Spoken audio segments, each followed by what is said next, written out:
Many people say that they got into anime by watching one or two anime TV shows or movies as a kid. I'm not one of those people. My anime life never existed until much later in life, and how I got into this Japanese animation genre wasn't as simple as you think. This is going to be a an extremely cheesy and cringe-worthy video, but if you like that kind of stuff, then feel free to listen to the story that I'm going to tell you on how I got into anime. Here we go.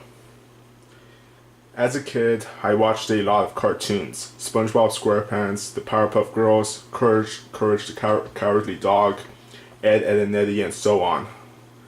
But I also knew about the existence of this genre of animation called anime.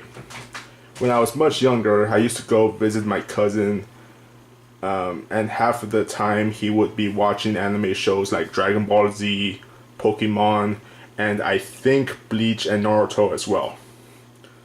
My big brother also watches Dragon Ball Z and Pokemon.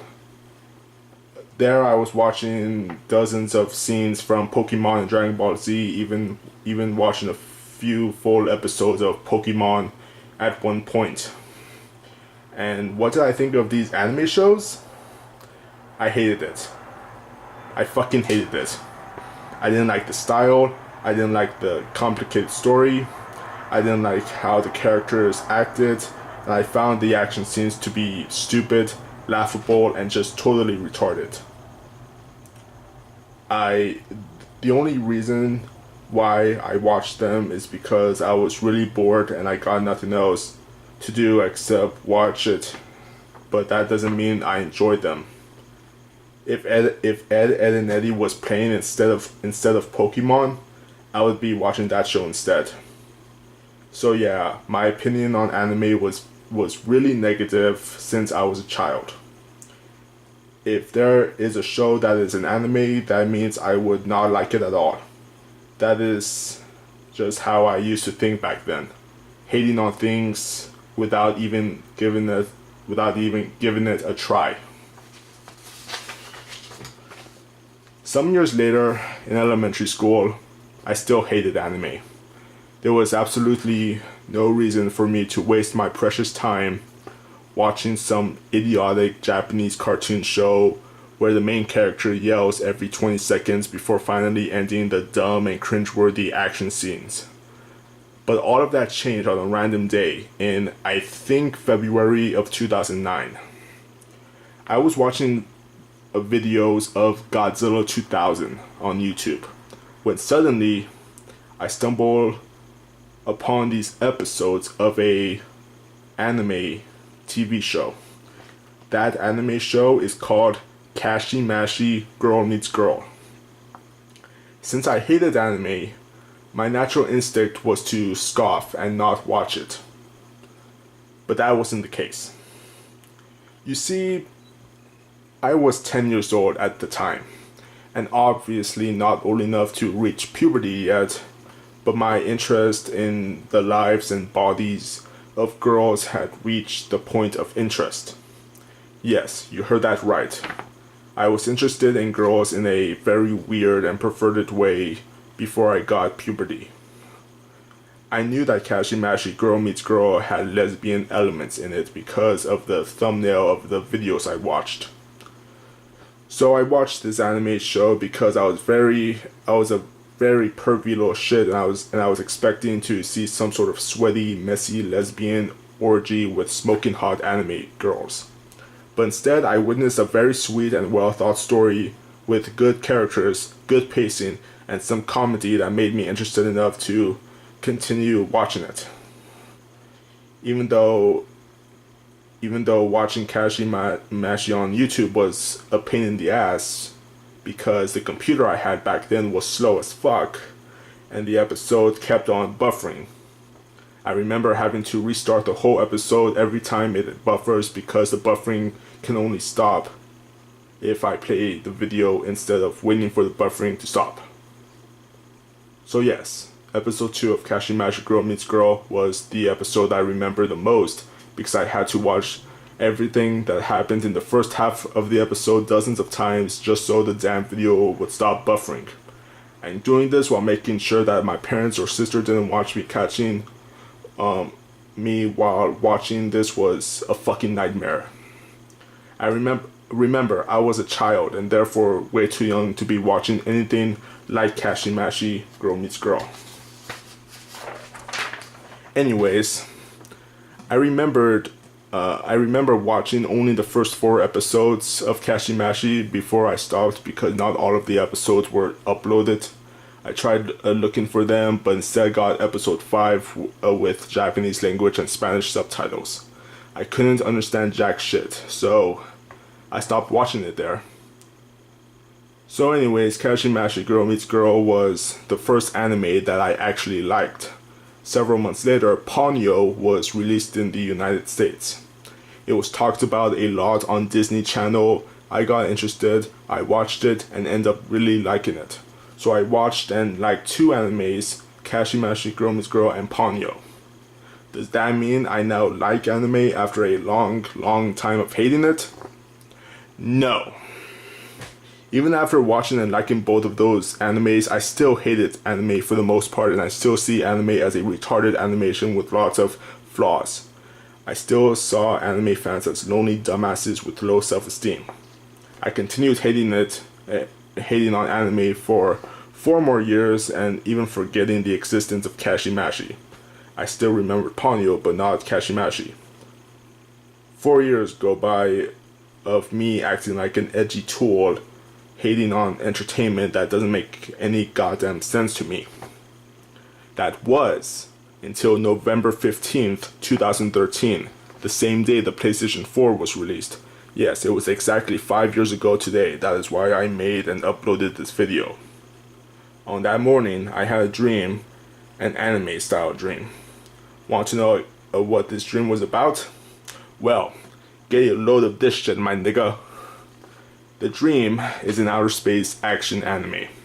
There's a group of men in badass space warrior armor who are destined to fight against evil aliens, but then the aliens turn all of them into sexy hot anime babes who must now try to defeat the aliens and turn them back into men. You see, I told you the story was going to get cheesy and cringe-worthy. Alright, I know what you're all thinking, and I often ask myself the same question dozens of times throughout the years.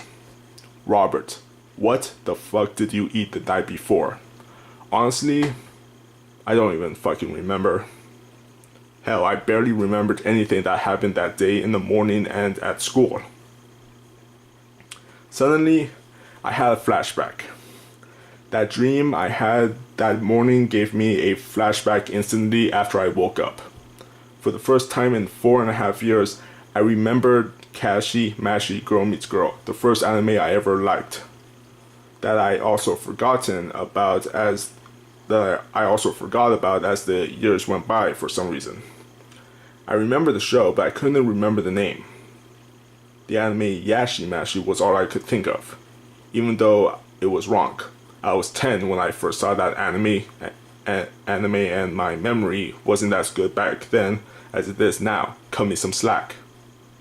So after that dream and that flashback, my interest in anime began to spark. For the rest of the day, I was thinking about the dream, the flashback, the anime I watched and liked at the age of 10, and anime in general.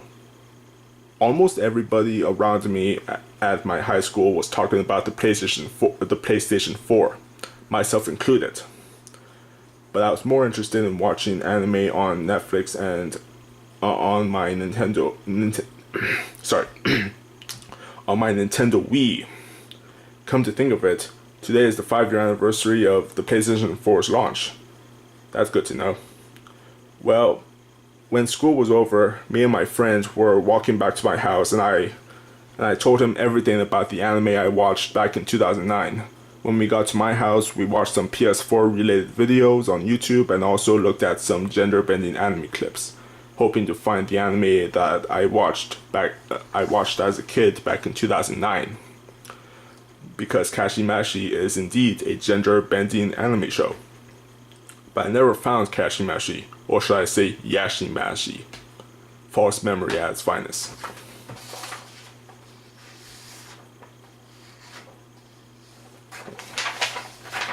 At around 8 p.m., his grandparents showed up and took him. His grandparents showed up and took him back home. After that, I logged into Netflix on my Wii with an urge to watch at least one anime show and try to change my opinion on the genre I hated so fucking long. What anime did I watch first? Chobits. Yeah, that anime of a boy who gets a Persocom and that he names Chi, but she is different compared to the other Persocoms in the area. I went into this anime with an extremely low expectations because, like I said, I hated anime in the past. So I watched the first episode of Chobits and I really liked it. I watched the second episode, liked it as well. Then I went to bed, slept, and woke up the next morning to continue watching the show. I finished the whole show in 9 days, and during that or after those 9 days, I watched other anime shows like Okami-san and Her Seven Companions, Ghost Hunt, Chaos Head, Heaven's Lost Property, and so on. Since then, I became an anime fan, just like that. The only shows I watched from that point was nothing but anime.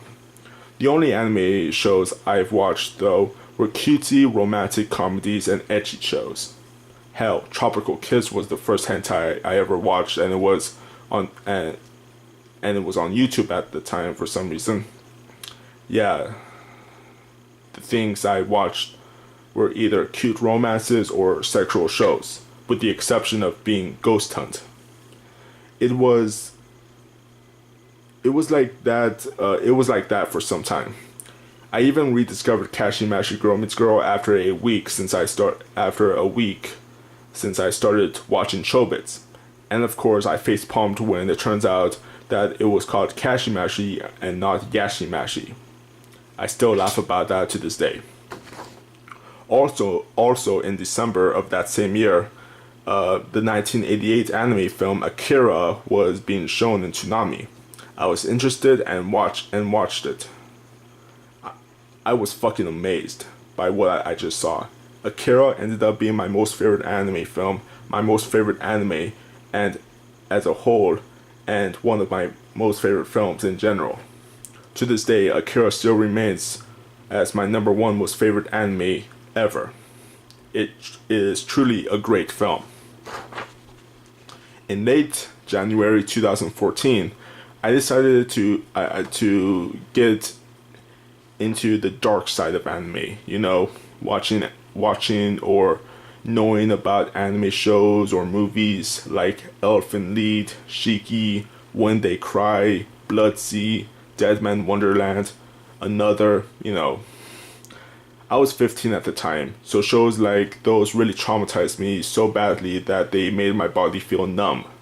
It makes it even worse when it was nighttime in the middle of winter, back when the California drought wasn't as bad as it is now. My body was shivering a lot during that time, and my body felt numb. So naturally, I spent the whole year of 2014 looking for new anime shows and movies to watch, like Attack on Titan, Space Dandy, Black Lagoon, Death Note, and the rebuild of Evangelion films. And yes, I did eventually get interested in Pokemon, Dragon Ball, and Bleach. Not so much of Naruto though. So that is my long story of how I went from being some edgy anime hater to being an anime fan. Thank you for listening to this awfully cheesy story. I hope you all have a good day. Peace out.